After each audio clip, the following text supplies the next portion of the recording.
Hello guys, আজকে আমাদের আম ভর্তা খাওয়ার ইচ্ছে হলো, তাই আমরা বেরিয়ে পড়লাম আম কুড়োতে। অনেকক্ষণ ঢিল মারার পর শেষে একটা আম পড়লো। এখন আমি আমটা আনতে যাচ্ছি এবং তোমাদেরকে দেখাবো আমটা। এই যে সেই আমটা অনেকক্ষণ ঢিল মারার পর এই পড়েছে, তারপর এটাকে ভালোভাবে কেটে নেব।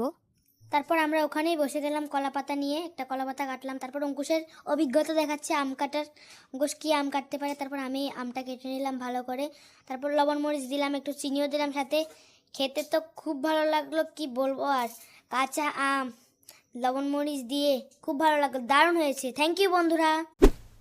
হ্যালো গাইস, আজকে আমাদের আম ভর্তা খাওয়ার ইচ্ছে হলো, তাই আমরা বেরিয়ে পড়লাম আম কুড়োতে। অনেকক্ষণ ঢিল মারার পর শেষে একটা আম পড়লো। এখন আমি আমটা আনতে যাচ্ছি এবং তোমাদেরকে দেখাবো আমটা। এই যে সেই আমটা অনেকক্ষণ ঢিল মারার পর এই পড়েছে, তারপর এটাকে ভালোভাবে কেটে নেব।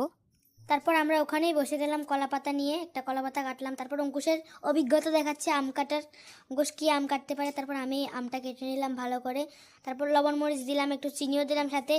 খেতে তো খুব ভালো লাগলো, কি বলবো আর।